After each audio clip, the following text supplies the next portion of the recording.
días con todos. Antes que nada, quisiera agradecer al comité organizador de este evento por la invitación. A ver, el tema que les traigo esta mañana lo hemos denominado Lean Construction, la gran innovación en la gestión de proyectos. Este es el temario.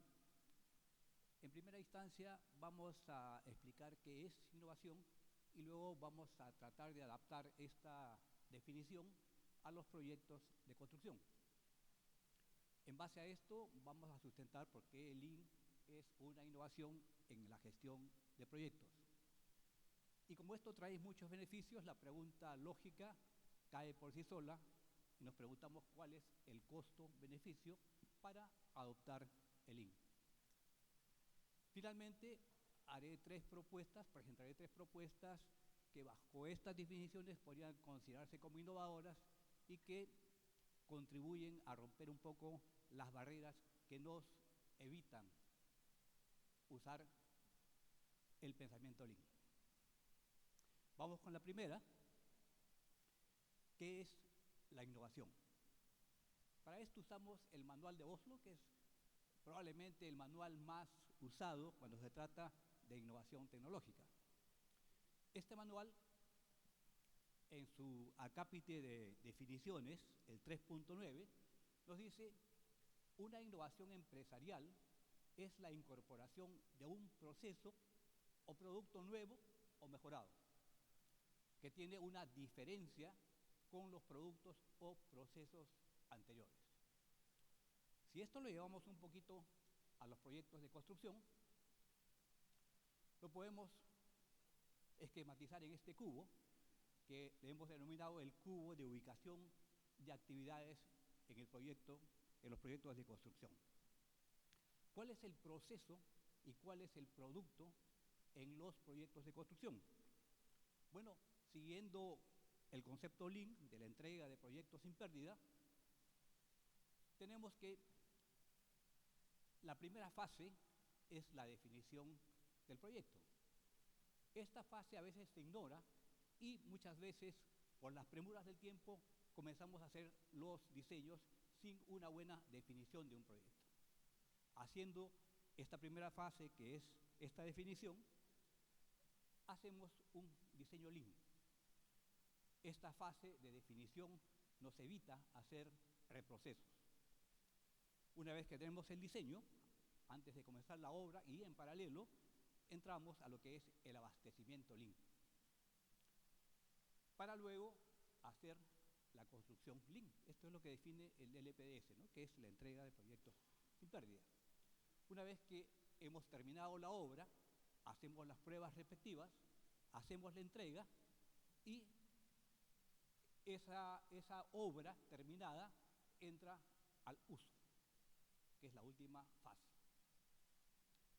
El proceso es todo esto de aquí, desde la definición hasta la construcción, y una vez que entregamos la obra terminada, la comenzamos a usar. Entregamos el producto. Ese producto tiene muchos años de vida y finalmente termina con la demolición y la disposición de los residuos sólidos, en los cuales hay bastante que trabajar en cuanto a lo que es sustentabilidad. Entonces, si repasamos la definición, la innovación es la incorporación de un proceso o producto nuevo o mejorado, que tiene una diferencia con los procesos anteriores. Además de este proceso y producto y las fases, para realizar todo esto tenemos dos tipos de actividades. Unas actividades de gestión y otro grupo de actividades de ejecución. Entonces, todos aquí tenemos alguna relación con proyectos de construcción. Cada uno de ustedes podría o debería ubicarse en uno o más actividades de este cubo, ya sea en gestión, en ejecución, en proceso, en producto y en cualquiera de las fases.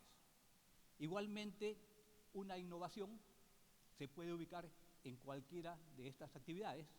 Puede hacer una innovación, por ejemplo, en gestión, ¿de qué? Por ejemplo, del abastecimiento.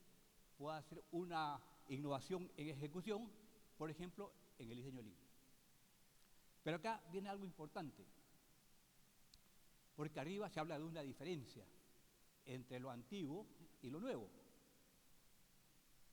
Este requisito de diferencia, nos dice el 3.14 del Manual de Oslo, se aplica a las innovaciones que una empresa desarrolla por sí misma, así como también a las innovaciones desarrolladas por otras empresas. Y lo más importante es que dice con poca o con ninguna modificación adicional. Y esto es importante porque muchas veces pensamos que la innovación tiene que ser el invento de algo nuevo, inventar la pólvora.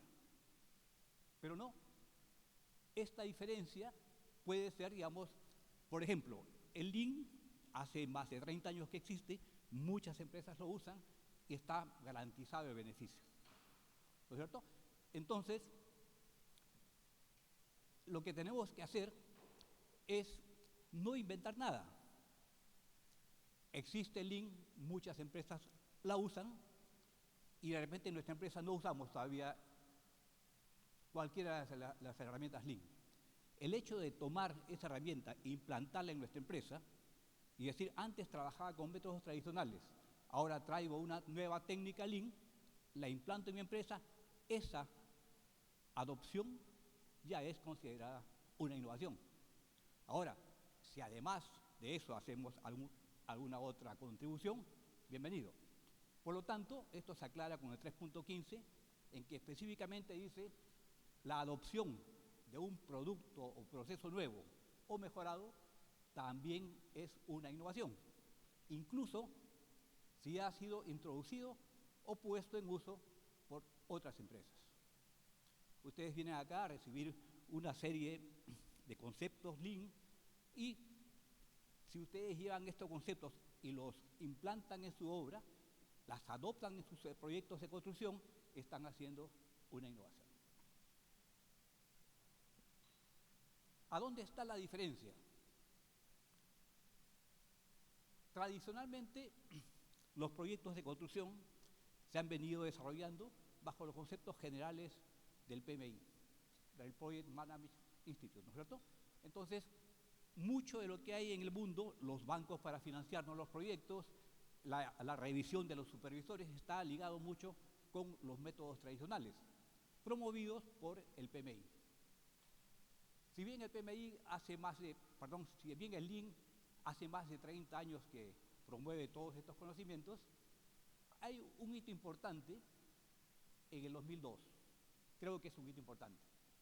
En una conferencia del PMI en Washington, se presenta este artículo de Lowry Koskela y Grover Howell. Aquí se marca un poco la diferencia en forma frontal y clara. Ese título es La teoría fundamental de la gestión de proyectos, liderada por el PMBOK, que es la guía del PMI, es obsoleta. Hay que cambiarla. O sea, como estábamos trabajando, o con muchas empresas todavía venimos trabajando, esa fundamentación es obsoleta. Hay una nueva forma de trabajar, hay una nueva innovación que nos dice, cambiemos esto, trabajemos ahora con el pensamiento Lean. ¿Por qué la diferencia? ¿Dónde está? Esto es bastante conocido, no me voy a detener. Rápidamente vemos a la izquierda la gestión tradicional y a la derecha la gestión Lean. Primero, la gestión tradicional está enfocado en las actividades solamente de transformación, mientras que el Lean además considera las actividades de flujo, que son muy importantes, y la generación del valor. Otra diferencia, que hay una pobre cultura de eliminación de pérdidas. En los proyectos, desde que comenzamos a definir, a diseñar, a abastecer y construir, tenemos una cantidad de pérdidas. Estamos acostumbrados en construcción a convivir con las pérdidas. El enfoque Lean nos habla de una identificación y eliminación de pérdidas a través de todo el ciclo de vida del proyecto. Otra diferencia es que la gestión tradicional usa la técnica push, que implica empujar los recursos generando cuellos de botella, desperdiciando recursos, mientras que la gestión Lean trabaja con la estrategia pull, que luego lo vamos a explicar. Otra diferencia importante es la secuencia fraccionada de los proyectos de construcción. La típica, por ejemplo, diseño, concurso o licitación y ejecución o construcción. La gestión Lean nos promueve la secuencia simultánea del proyecto. Otra diferencia es que las decisiones de producción se toman en oficina. Cuando uno quiere hacer el plazo de obra o quiere tomar unas definiciones importantes, se trabajan en softwares que manejan la programación de obra desde la oficina. El concepto Lean nos dice, no, estas decisiones las tomamos en la cancha, conjuntamente con los últimos planificadores, con los last planners. Otra es que se usan grandes buffers para no correr riesgos, mientras que la gestión Lean usa buffers pero dimensionados y ubicados debidamente para absorber estas variabilidades. Podríamos hacer una conferencia entera sobre esto de aquí, pero estas son más o menos las grandes diferencias que hacen que la gestión Lean sea muy diferente a la gestión tradicional. Acá cae la pregunta, ¿cuál es el costo-beneficio? Para hacer esto hay que hacer un balanceo, ¿no es cierto? Un balanceo, ¿qué cosa tengo como beneficios y cuánto me cuesta? Cuando hablamos de cuánto me cuesta, yo diría que el costo no es tanto monetario. Hay un costo monetario que, si lo ponemos, por ejemplo, en la fase de obra, es nada. Como porcentaje en la obra, es nada. Quizás en el diseño, que tiene un poco menos de manejo en cuanto a montos, tengo un poco de incidencias, pero en la obra es nada. ¿Qué tenemos como beneficios? Muchas cosas. La principal es la mejora de la satisfacción de todos los involucrados, dueño del proyecto, ingenieros, usuarios, etc. ¿Esto por qué? Porque se incrementa el valor de nuestros proyectos. A reducir la variabilidad, también contribuimos a la sostenibilidad. La eliminación de pérdidas implica una estrategia de reducción y eliminación de pérdidas. Esto vamos a ver más adelante que tiene una buena correlación. Aumenta la transparencia, mejora la eficiencia, reduce los tiempos, optimiza el flujo, etc. La pregunta, ¿cuánto cuesta? Y como dije, el costo no es tanto monetario, sino básicamente es el costo de romper las barreras que impiden la adopción del Lean.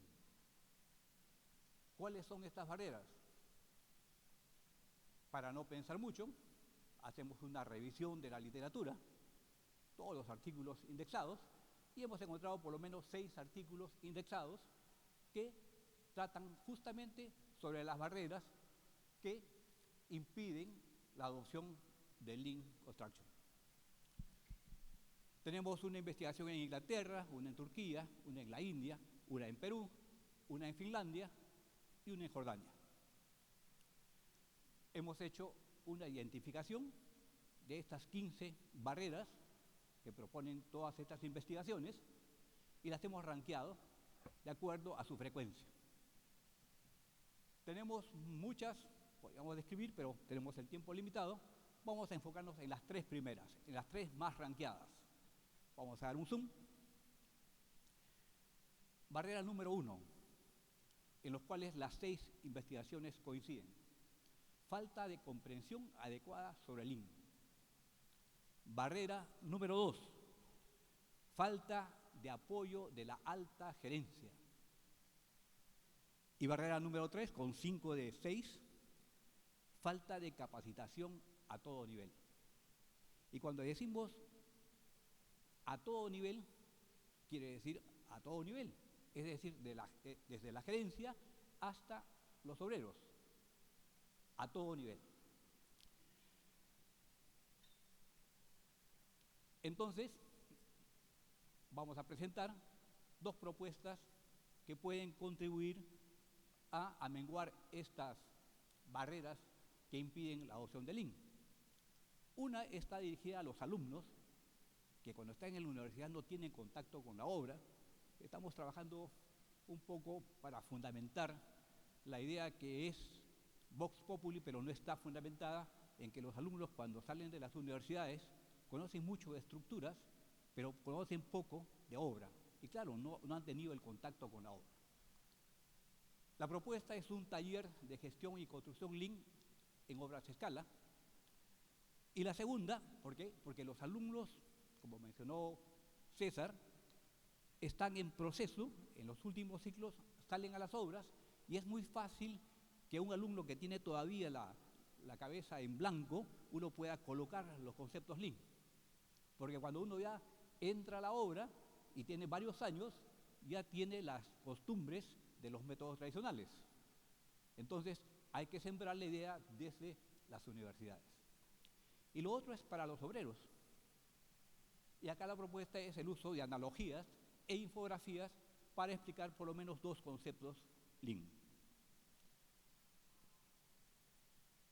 Vamos con la primera propuesta, que es el taller de gestión y construcción Lean en obras a escala. Para esto se entrega a los alumnos un terreno a escala. Luego se les entrega los planos y especificaciones técnicas. Y luego se les entrega un modelo BIM. Este modelo de estructuras, los puntos de luz y los puntos de agua, con la red de desagüe. Y se les pide que hagan un presupuesto, que hagan una programación maestra y que luego ejecuten y controlen la obra. Para esto ellos tienen que hacer en cada una de las sesiones, este es un taller de 10 sesiones, en cada sesión tienen que hacer sus reuniones de Last Planner al término de cada sesión, evaluar sus porcentajes de planificación cumplida, identificar cuáles han sido las causas de no cumplimiento en aquellas que no han cumplido lo que han programado. Tienen que hacer una programación no semanal, pero es una programación de la siguiente sesión.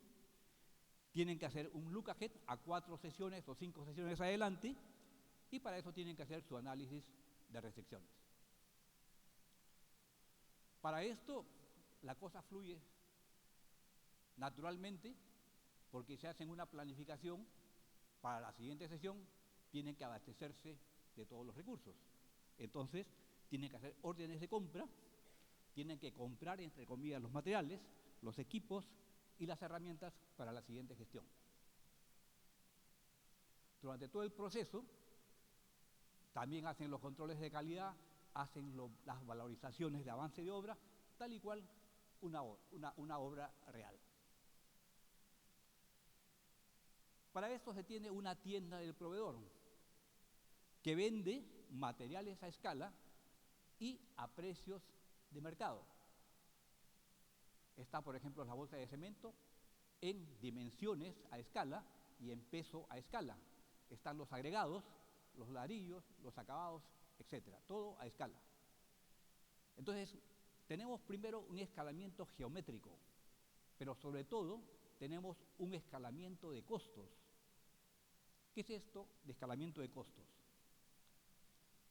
Supongamos que tenemos 1 metro cuadrado de muro y la obra real no va a decir que, por ejemplo, un formato de este tipo de ladrillo tiene 40 ladrillos por metro cuadrado.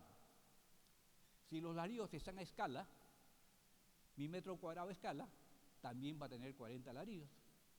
Y si yo vendo y los alumnos compran los ladrillos a precio de mercado, entonces los costos van a estar escalados. De tal manera que los análisis de precios unitarios de los materiales en la obra a escala van a ser idénticos a los análisis de precios unitarios de los materiales de una obra real. Por otro lado, hay una simulación de equipos y herramientas. Acá no hay escalamiento, porque si uno quisiera escalar, por ejemplo, un badilejo o una lampa, obviamente no sería fácil manipular, pero sí hay una simulación. Una simulación, por ejemplo, se ve ahí los encofrados, los puntales, las vigas H, los pisones y las demás herramientas. Igual se compran a precio de mercado. Luego, con lo que es materiales, equipos y herramientas, hacemos una simulación de operaciones de construcción, lo más pegado posible a la realidad. Y como esto es muy similar, la gestión si ya no es ni escalada ni simulada, es una gestión real, porque esa es la obra, eso es lo que tienen ellos que construir, una obra a escala, y la gestión es totalmente real. Si la sesión anterior no hicieron las órdenes de compra para comprar lo que les decía su planificación de la siguiente sesión, les va a faltar. Si tienen muchos desperdicios, lo van a sentir porque seguramente al hacer las cuantificaciones les va a faltar material. Ahí no hay nada que hacer, es tal y cual. La gestión es totalmente real. Se ve el terreno, por ejemplo, acá los alumnos hicimos un primer taller piloto, dijeron vamos a hacer, por ejemplo, aquí las 5 S. ¿Por qué? Porque las herramientas ya estaban todas desparramadas, entonces haciendo las 5 S podemos, por ejemplo, organizar este almacén. Vamos a ver un video de 2 minutos que nos muestra la parte ya de ejecución de la obra. ¿Sí pueden poner, por favor, el video? Este es un taller piloto que hicimos.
Podemos ver que luego, digamos, se han hecho todos los cálculos, análisis, como en cualquier obra, tenemos las 10 sesiones, tenemos el porcentaje de planificación cumplida, tenemos los PPCs. Este es un taller piloto que se hizo con 5 alumnos. La idea es tener un módulo de estos para 5 alumnos. En cada sesión, un alumno hace las veces de residente y los otros 4 de operarios, y esta función va rotando. El taller con las 10 sesiones llegó solamente hasta la parte estructural, porque es tal y cual la obra. Yo no puedo en una sesión vaciar concreto y luego pasar a la siguiente. Tengo que esperar que fraude para poder desencofrar o descindrar. Entonces, es 10 sesiones para hacer la parte de estructuras. Luego hemos completado un poquito la parte de acabados para que se vea la capa de tarrajeos, la capa de empaste, la capa de pintura y algunos otros acabados.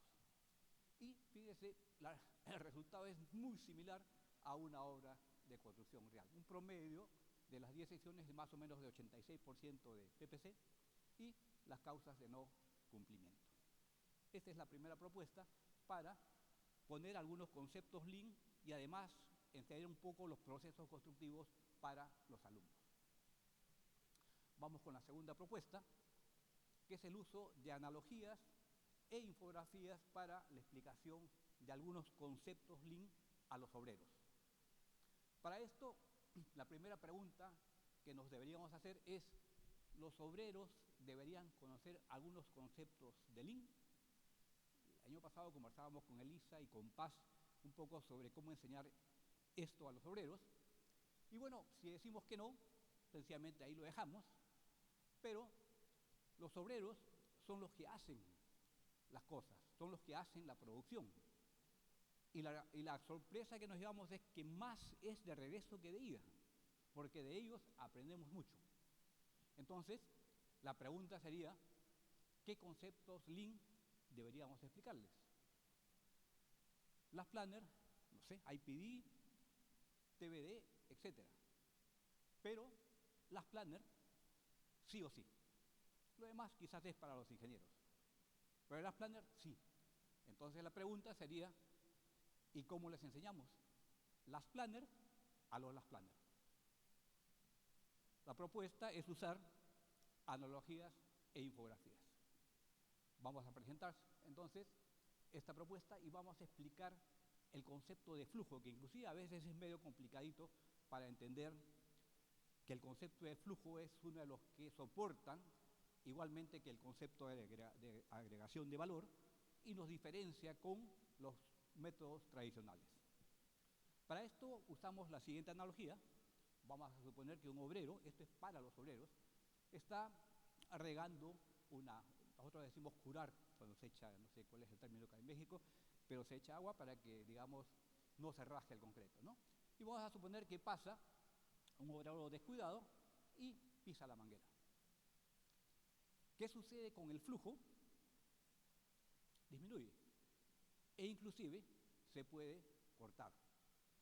Eso es lo que pasa de la pisada de la manguera aguas abajo. Y de la pisada de la manguera aguas arriba, ¿qué pasa? Se infla la manguera. Esta analogía vamos a trasladarla al flujo de una obra. En vez de una manguera, vamos a usar una tubería, que también los obreros están muy familiarizados con las tuberías de PVC de 4 pulgadas, de 2 pulgadas, etc. Y vamos a suponer que queremos hacer este piso típico, vamos a encofrar o cimbrar, como dicen ustedes, este piso típico de esta planta. Y vamos a suponer que decimos, bueno, vamos a comenzar por la parte de adelante. Luego continuamos con la parte del medio y al tercer día terminamos con la parte del fondo. ¿Qué hemos hecho en ese momento? Les decimos a los obreros, estos números son reales. Si hemos hecho esto de acá, en el primer día tenemos 136 metros cuadrados de cimbrado. El segundo, 117. Y el tercero, 75 metros. ¿Cómo está aquí la tubería? Así. Tenemos una tubería con gran capacidad al comienzo y que termina al final con una pequeña capacidad. Cuando subimos al siguiente piso, esto se repite.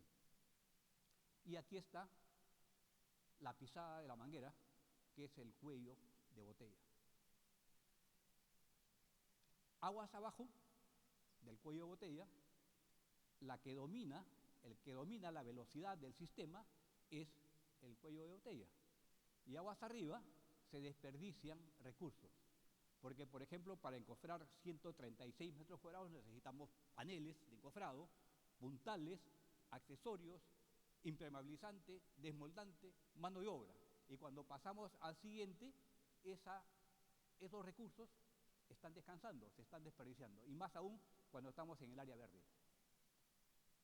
Entonces, se les explica y se les dice que para eso los ingenieros tienen que balancear las cargas de trabajo. Tienen que tener más o menos sectores que sean equivalentes. Entonces, por ejemplo, si comenzamos por el lado izquierdo, hasta donde está, eso se tiene que verificar con las vigas y las losas, tenemos 109 metros, pasamos al lado izquierdo, tenemos 110 y pasamos al fondo y tenemos 108. Y la tubería se empareja. Entonces, les hacemos entender que nosotros hacemos esta sectorización y que tienen que cumplir sus tareas hasta tal o cual punto por esta razón.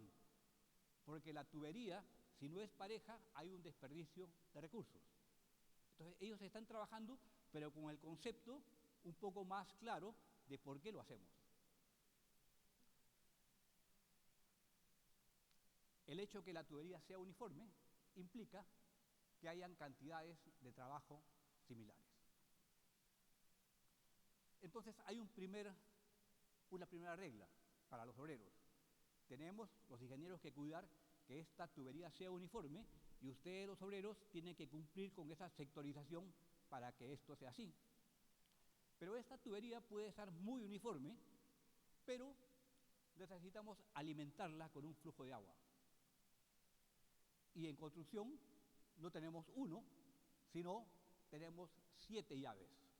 Nosotros le llamamos caños, creo que ustedes le llaman llaves. 7 llaves que tienen que estar alimentadas, porque si esto no se alimenta, no nos sirve de nada que la tubería esté uniforme. Esas 7 llaves alimentan de agua para esta tubería y una de ellas es que la tarea previa esté terminada, porque si no está terminada, que es lo que se conoce como making do, no, digamos, se puede realizar la siguiente. Una vez que esté liberada la tarea previa, un flujo importante es el espacio, tener el espacio libre y el espacio seguro, que es la cancha segura. ¿Quién mejor que los obreros que nos comuniquen a través de sus jefes de cuadrilla si, por ejemplo, falta espacio, si la cancha está contaminada con materiales, si no es segura? El otro flujo, la otra llave, es que existe información. Puede estar la cancha segura, pero nos falta planos, detalles, órdenes de trabajo, aclaraciones, etcétera, de información. Y tenemos que tener los equipos y herramientas, los materiales, la mano de obra y las condiciones externas. ¿Quién mejor que los obreros que nos digan, ingeniero, hay un problema con las herramientas, están defectuosas, el equipo no funciona, hay un compañero que no ha venido y nos falta la cuadrilla, que están faltando tales y cuales materiales? Ellos, a través de sus jefes de cuadrilla, saben por qué lo tienen que hacer y en la reunión de las planners semanal, esos jefes de cuadrilla están, digamos, alimentados con estos conceptos. La segunda regla, entonces, es que las llaves estén siempre abiertas. Fíjense, esta es la propuesta de una analogía que se plasma en una infografía, como la que estoy presentando aquí, y que, fíjense, hasta el momento no hemos hablado ningún término técnico. Hemos hablado de llaves, de tuberías, que la tubería tiene que estar uniforme, ¿no? Y que las llaves están siempre abiertas. Hasta ahí termina, pero ¿qué conceptos Lean estamos dando a través de esta infografía? Estas 7 llaves son lo que nosotros conocemos como los 7 flujos o los 7 prerequisitos. ¿En qué momento garantizamos esos 7 flujos? Cuando hacemos el análisis de restricciones. ¿En qué momento lo hacemos? Generalmente en el UCAGET. ¿Y para qué lo hacemos? Para que tengamos una programación semanal más segura. ¿Y qué pasa si ahora una de estas llaves no funciona? Tenemos un PPC bajo, y si alguna no funciona, hay que identificar cuál de ellas no funcionó para identificar las causas de no cumplimiento. Y esto nos genera un ciclo de aprendizaje. Esto lo hacemos por fases, cuando estamos en la fase de cimentación, en la fase de pórtico, en la fase de acabados gruesos, en la fase de acabados finos. Y esta suma, que es la programación de fases, nos da un cumplimiento de la programación maestra. ¿Cómo le llamamos los ingenieros a esto? El planner. Al lado derecho, ¿qué hemos explicado con esto de las tuberías? Hemos explicado la teoría de Goldberg, que es la teoría del cuello de botella, y el TAC planning. No hemos dicho nada de esto, pero eso está ahí en el concepto. ¿Qué tenemos? El cuello de botella. Y el cuello de botella como término también se entiende por ellos, porque en el tráfico que tenemos, por ejemplo, terrible en Lima y acá también, hablamos del cuello de botella. Mejor de todo, el término sí es entendible. La pisada de la manguera la podemos decir fácilmente como el cuello de botella. ¿Qué tenemos hacia atrás? Inventario.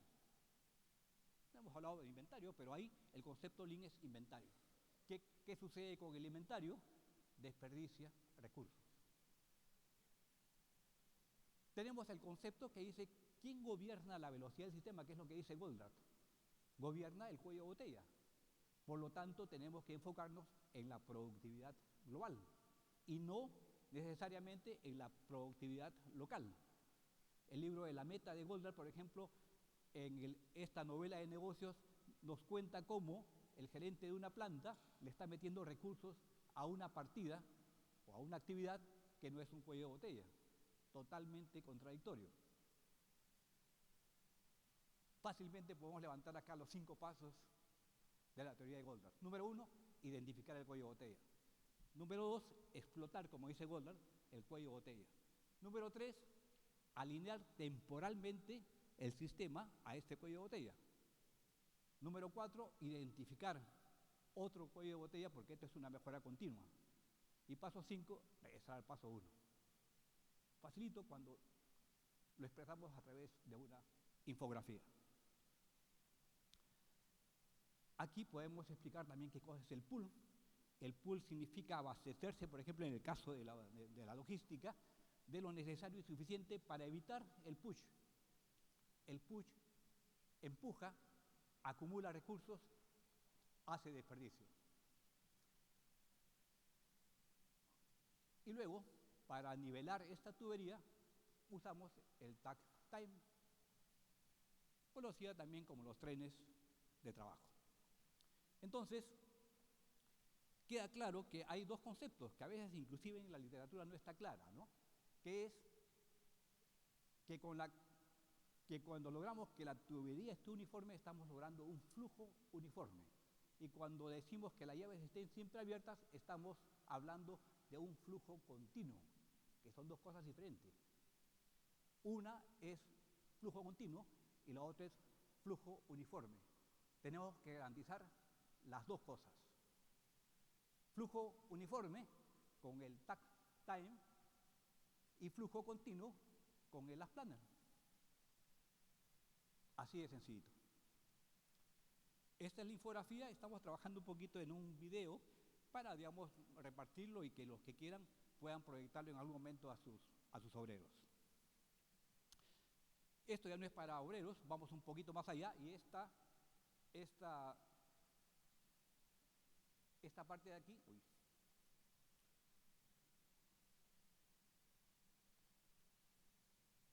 esta parte de aquí la hemos transformado. Igual, arriba está, arriba está esto que hemos visto, abajo está la parte de la tubería, que es la parte de corrión, pero lo podemos ampliar a un concepto del LPDS, en el cual considera también la definición del proyecto, el diseño, el abastecimiento, el uso y la retroalimentación con la evaluación post-ocupación, ¿no? Y esto es lo que hemos denominado alguna vez la máquina Lean.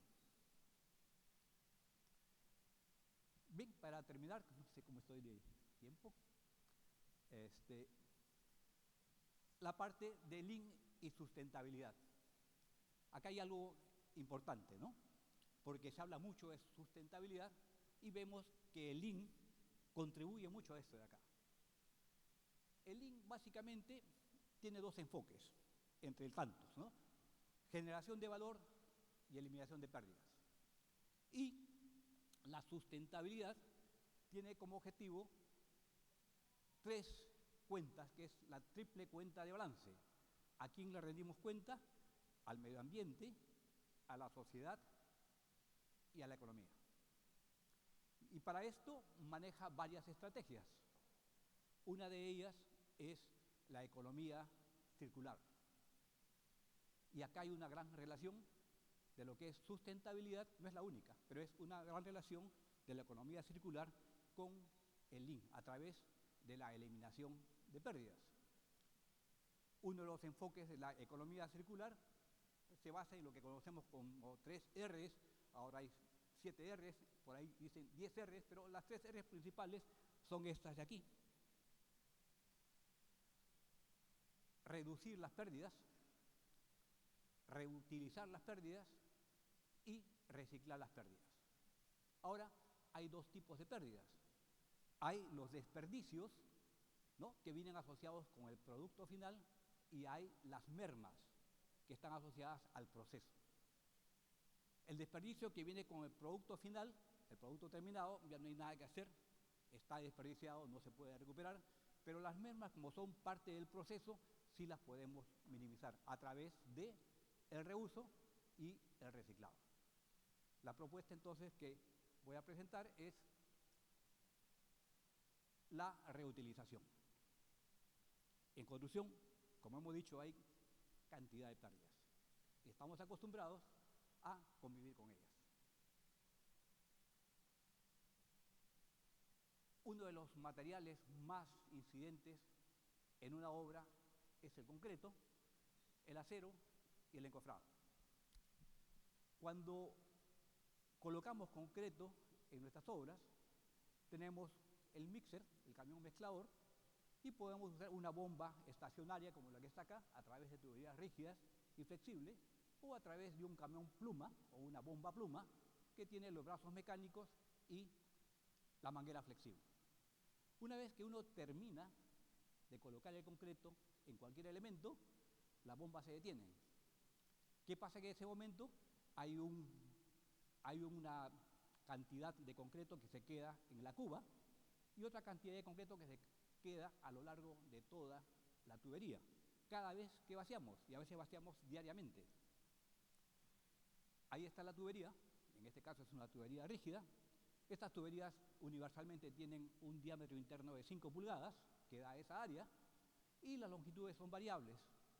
Pero en un edificio de altura, o cuando estamos vaciando sótanos, digamos, un promedio de 30 a 50 metros es lo más común, y esto implica un desperdicio más o menos de medio metro cúbico de vaciado que se queda en la tubería cada vez que vaciamos. Inclusive vaciamos en la mañana, vaciamos en la tarde y vaciamos prácticamente de lunes a jueves.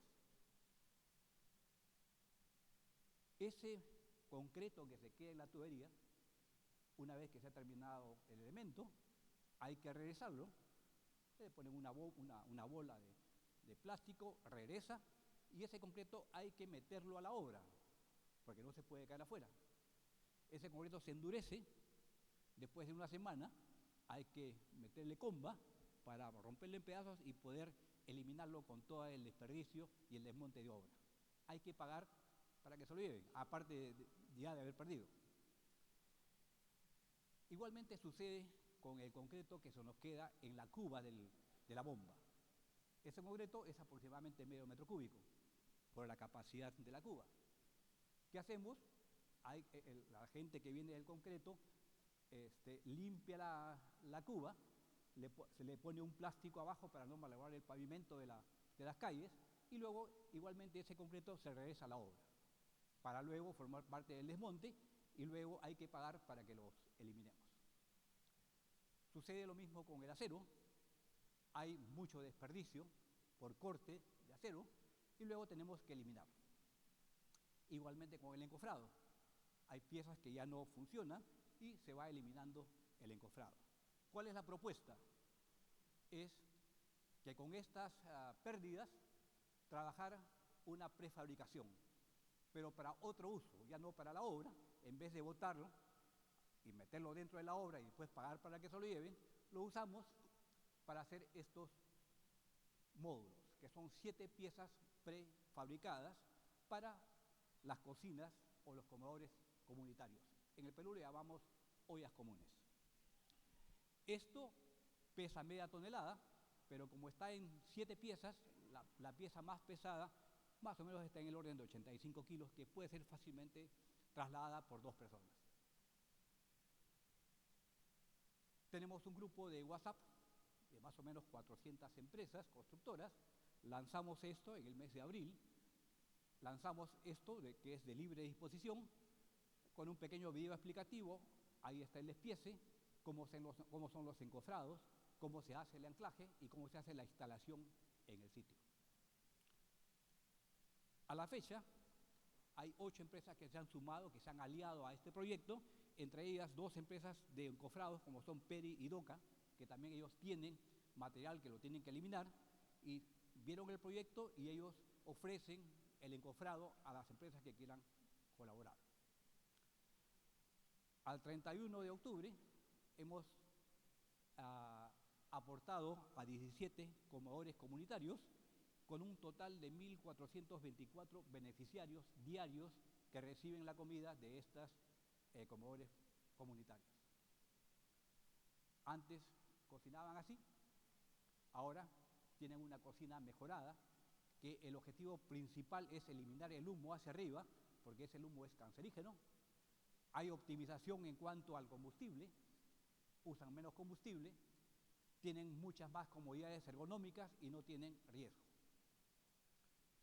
Ahí están los 19 comedores comunitarios hasta la fecha alimentados. Esperamos que más empresas se sumen y poder tener este aporte con mayor cantidad de número. En total tenemos en Lima más o menos 3.000 comedores comunitarios. ¿Qué hemos hecho aquí? Al reducir estas pérdidas en la obra, no las estamos eliminando y botando a los depósitos de residuos sólidos, sino que estamos reutilizando, haciendo un impacto beneficioso al medio ambiente. Pero sobre todo, estamos impactando en la parte social y económica. En vez de botar esos desperdicios, Lean se enfoca a los desperdicios. Hay algunos desperdicios que no se pueden eliminar, entonces se pueden reusar. La diferencia de reusar y reciclar es que el reciclaje implica una transformación física o mecánica del elemento que vamos a reusar o a reciclar. En este caso, no, es el mismo concreto que en vez de usarlo para la obra o botarlo dentro de la obra, lo reusamos para este uso de comedores comunitarios.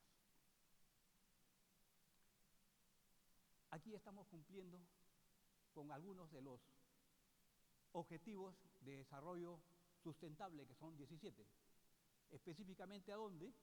Al objetivo número 2 y al objetivo número 17. El 2 es hambre cero y el 17 son alianzas entre empresas, ¿no? Claro, esto se habla a veces de alianzas entre países, pero lo que está a nuestro alcance como empresas es aliarnos para este tipo de aporte a la sociedad. Bien, con esto concluyo. El análisis costo-beneficio de adoptar Lean Construction revela un balance positivo.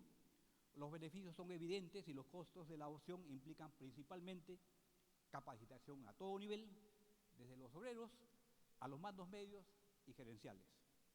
Y esto implica un cambio cultural, que implica un cambio de mentalidad hacia la colaboración, la reducción de desperdicios, la mejora continua y sobre todo a la persistencia contra la resistencia al cambio.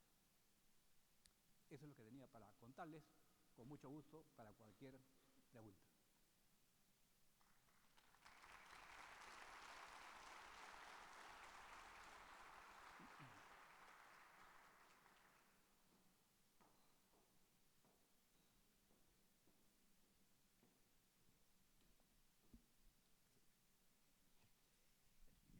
Muchas gracias, Pablo. Bueno, ahora damos inicio a las preguntas y respuestas. Quien guste participar.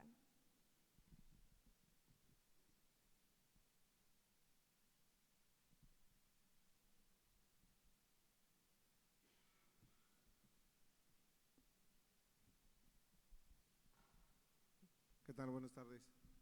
Buenos días, perdón, todavía. Una pregunta. Sí, ¿Quién, con quién gusto. absorbe ese costo de justamente lo que comentabas para hacer reutilizar el concreto y el acero?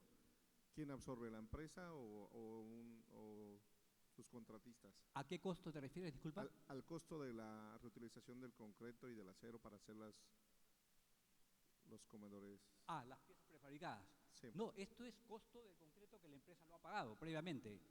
Y este costo, como este desperdicio, como es inevitable, porque tenemos que, para subir el concreto a un elemento, tenemos que pasarlo por las mangueras y tenemos que tener concreto en la cuba, eso ya está pagado. Eso que ya está pagado, en vez de eliminarlo, lo sí, estamos reusando para estas piezas prefabricadas. sí, me refiero to- todo, toda actividad de que está el concreto en la tubería, en lo que se desperdicia, para llevarlo, trasladarlo, acomodarlo, Ah, la sí, colocación de la ajá, cimbra, todo eso. así es. Primeramente pensamos que teníamos que asumir ese costo básicamente del traslado. Hay un pequeño costo que se asume para hacer el vaciado de ese concreto. Eso más o menos para estas 7 piezas nos toma un promedio de 45 minutos con 2 personas. Y luego que esto ya está fraguado y desencofrado, pensamos que teníamos que ver la posibilidad de llevar, y los comedores comunitarios en Lima son realmente bien alejados y son sitios inaccesibles. Pero la ventaja y un poco la sorpresa es de que uno se comunicaba con estas señoras básicamente que son las que dirigen estos comedores comunitarios, y ellos en su comunidad son muy colaborativos. Siempre consiguen a alguien que tenga un pequeño carrito, porque esto se requiere de una movilidad pequeña, alguien que le colabore, y sencillamente ellos se encargan de llevar las piezas prefabricadas, y luego se requiere sí una persona que los apoye con el ensamblado. El ensamblaje más o menos dura media hora. O sea, esto que se está desperdiciando, sí hay que añadirle, digamos, unas 45 minutos de las personas que va a colocar el concreto, y luego el ensamblaje en el sitio. Ok, muchas gracias. Gracias.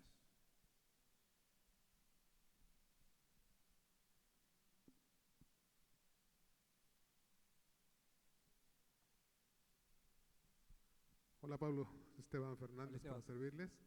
Dos preguntas. Ujú. La primera es referente a las piezas que ensamblas para enseñarle a los alumnos a trabajar en una muestra pequeña. Ese tipo de piezas, ¿ustedes ya tienen una organización para crearlas? Digamos los mini bloques y todo esto. Ujú. Sí, ese es respecto a lo que es las obras de escala, ¿no es cierto? Sí, inicialmente comenzamos con una escala que era 1:5.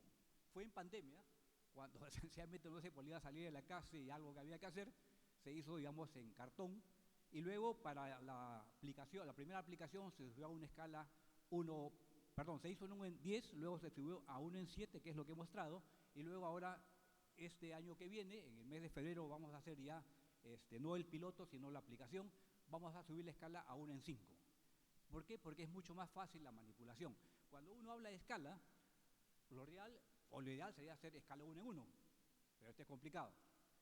Para que uno pueda meterse debajo de un ambiente, tiene que ser 1:2, y que es lo que se usa muchas veces en los laboratorios de estructuras. Pero esto implica ya, digamos, cierto riesgo para los alumnos, y luego hay que hacer demolición. Entonces, lo que manda es la longitud del brazo. Y hemos determinado que para una obra de este tipo, pequeñita, más o menos la escala adecuada es 1:5. Y con esa escala 1:5 tenemos todos los materiales que hay que fabricarlos, tenemos los planitos para fabricarlos, las bolsas de cemento, los pesos, por ejemplo, del empaste, de la pintura. Los ladrillos sí los tenemos que mandar a fabricar. Hay unas personas que trabajan este tipo de materiales para arquitectura, para efectos, digamos, de las maquetas, ¿no? No con fines de construcción, sino con fines de arquitectura. Entonces tenemos un par de proveedores que uno les pide con anticipación y preparan estos materiales a la escala que nosotros le indiquemos. Para los agregados usamos las mallas de mecánica de suelos. Entonces, dependiendo de la escala, ponemos las mallas adecuadas y generamos el tamaño, por ejemplo, de piedra de 1 pulgada, el tamaño de la arena gruesa y el tamaño de la arena fina. Y tenemos con esto una serie de indicaciones para poder fabricar las herramientas, los equipos y los materiales a escala. ¿Esto ya lo estás haciendo en México o solo en Perú? ¿Perdón? ¿Lo estás elaborando en México también o en Perú nada más? No, recién hemos hecho este proyecto piloto el año pasado y vamos a hacer, como comenté, en el mes de febrero la primera puesta en práctica. La idea es tener 6 módulos para 5 alumnos cada módulo y tendríamos un total de un aula de 30 alumnos con 10 sesiones de 3 horas cada uno. El taller dura 30 horas. ¿Vamos a tener acceso a la información que mostraste, digamos a los videos y a toda la información o no? Sí, ¿Sí? la presentación está libre de disposición, yo lo he entregado al comité y si además quieren alguna otra información, con mucho gusto, creo que al final puse el correo, se pueden comunicar con el comité, con todo gusto la información que hay está totalmente disponible. Es más, si suben a internet, en la página web están toda la información que generamos, está libre de disposición. Muchas gracias y felicidades. Gracias.